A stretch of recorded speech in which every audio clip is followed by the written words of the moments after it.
रूस यूक्रेन युद्ध पर बड़ी खबर है। यूक्रेन में फंसे राजस्थानी छात्रों को लेकर सीएम गहलोत चिंतित हैं। खुद मुख्यमंत्री गहलोत पल पल की अपडेट ले रहे हैं। यूक्रेन में फंसे छात्रों को हर संभव मदद की कोशिश कर रहे हैं गहलोत ने छात्रों के अभिभावकों को हर संभव मदद का भरोसा दिया है। हालांकि युद्ध शुरू होने से यूक्रेन के सभी एयरपोर्ट हालांकि बंद हो चुके हैं। राजस्थान लौटने वाले छात्र फिलहाल वहीं पर रुके हुए हैं। राजस्थान फाउंडेशन आयुक्त धीरज श्रीवास्तव ने यूक्रेन दूतावास को भी पत्र लिखा है। पत्र में राजस्थान के छात्रों की सुरक्षा सुनिश्चित करने को कहा है।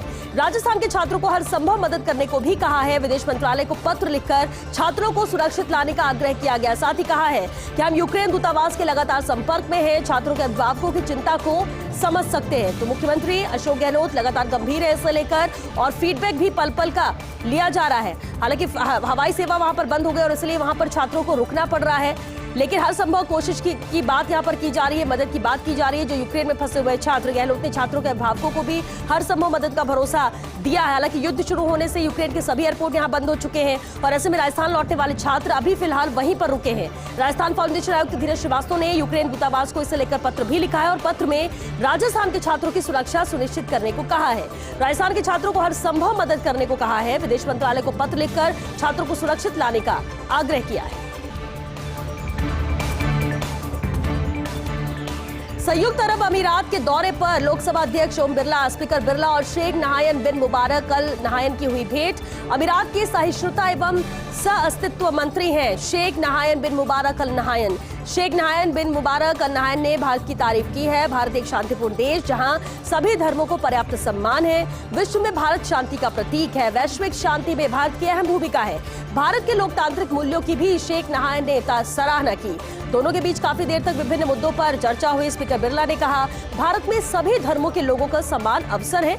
शांति, सह अस्तित्व और सहिष्णुता भारतीयों के स्वभाव का स्थायी भाग है।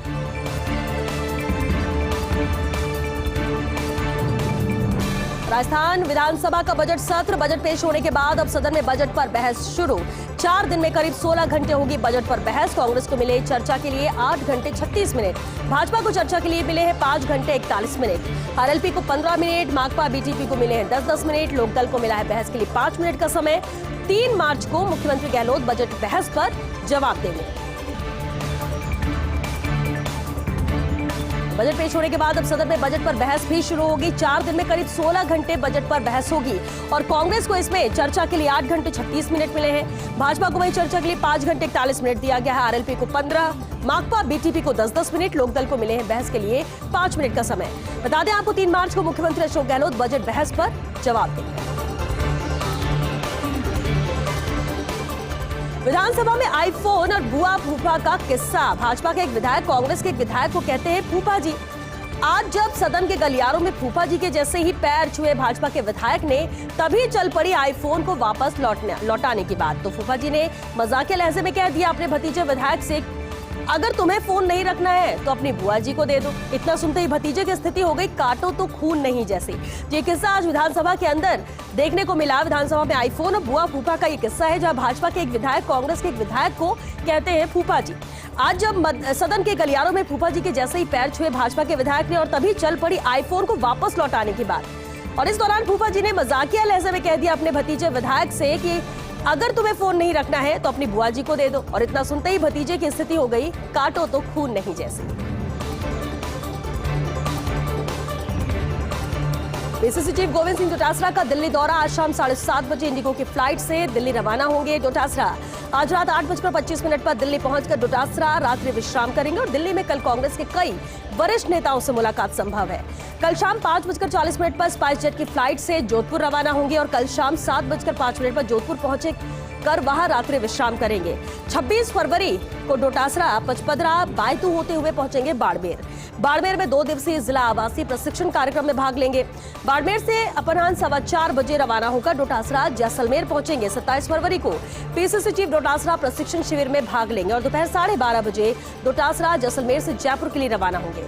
जोधपुर अजमेर होते हुए रात 8:30 बजे डोटासरा पहुंचेंगे जयपुर। तो ये पूरा कार्यक्रम गोविंद सिंह डोटासरा का है और आज 7:30 बजे जयपुर से दिल्ली के लिए रवाना होंगे गोविंद सिंह डोटासरा और 8:25 पर आज दिल्ली पहुंचेंगे और आज रात दिल्ली में ही रात्रि विश्राम करेंगे।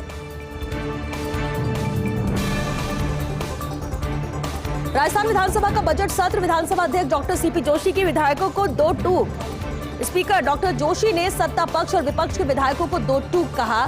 सदन में अब बैनर होर्डिंग लाने की इजाजत नहीं होगी। कोई विधायक सदन में लेकर आएगा तो मार्शल को आदेश देकर उनको बाहर कर दिया जाएगा। सीपी जोशी ने कहा कि मैं ऐसा स्पीकर नहीं हूं जो कैसे भी सदन चलाए, मैं नियम कायदों से सदन चला लूंगा। महिला विधायक की आपत्ति को सभी ने देख लिया है। अगर हाउस नहीं चलाना है तो संसदीय कार्य मंत्री मुझे कह दे कि हाउस नहीं चलाना है। तो एक सख्ती आज नजर आई स्पीकर की तरफ से, जिस तरह से स्पीकर डॉक्टर जोशी ने सत्ता पक्ष और विपक्ष के विधायकों को दो टूक यहां पर कह दिया कि सदन में अब बैनर होर्डिंग लाने की इजाजत बिल्कुल नहीं होगी। कोई विधायक सदन में नहीं लेकर आएगा और अगर लेकर आता है तो मार्शल को आदेश देकर उनको बाहर कर दिया जाएगा। सीपी जोशी ने साथ ही कहा कि मैं ऐसा स्पीकर नहीं हूं जो कैसे भी सदन चलाए, मैं नियम कायदों से ही सदन चलाऊंगा।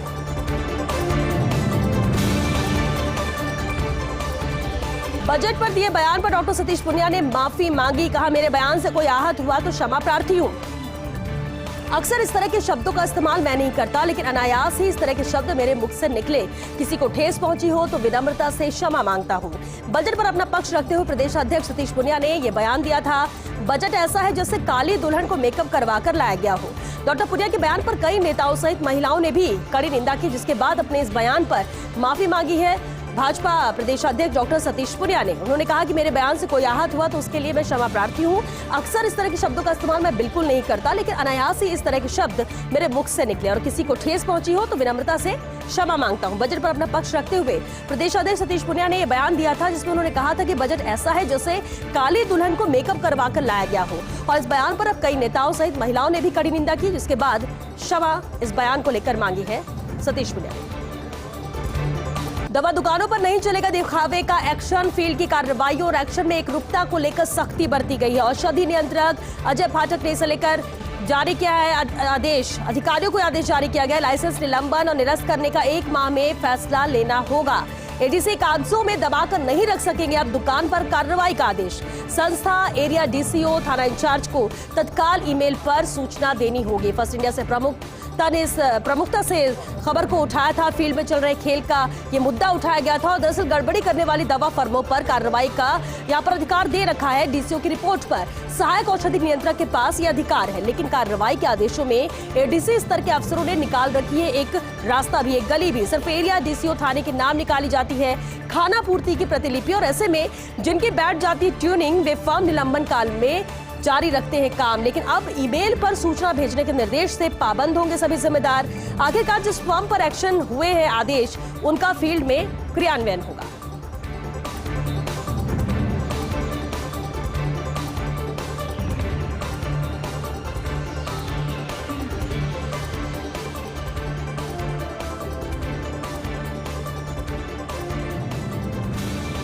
ड्रग डिपार्टमेंट में अब फर्स्ट कम फर्स्ट आउट सुविधा। दवा व्यवसाय के लाइसेंस में नहीं चलेगी अब एडीसी की मनमानी। औषधि नियंत्रक अजय फाटक ने इसे लेकर आदेश जारी किए हैं, जिसका पहले आवेदन उसके प्रकरण का पहले निस्तारण करने के निर्देश दिए गए हैं। नकली और नशीली दवाओं में लिप्त लोगों पर विशेष निगरानी के भी निर्देश हैं और ऐसे व्यक्ति अपने यहाँ कार्यरत कार्मिक से कराते हैं लाइसेंस के लिए आवेदन।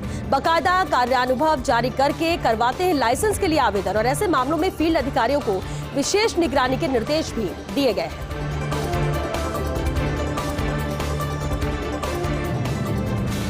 नाहरगढ़ किले में फिर शुरू होगी वाणिज्यिक गतिविधियां। एनजीटी के आदेश को सुप्रीम कोर्ट ने आज स्टे दिया।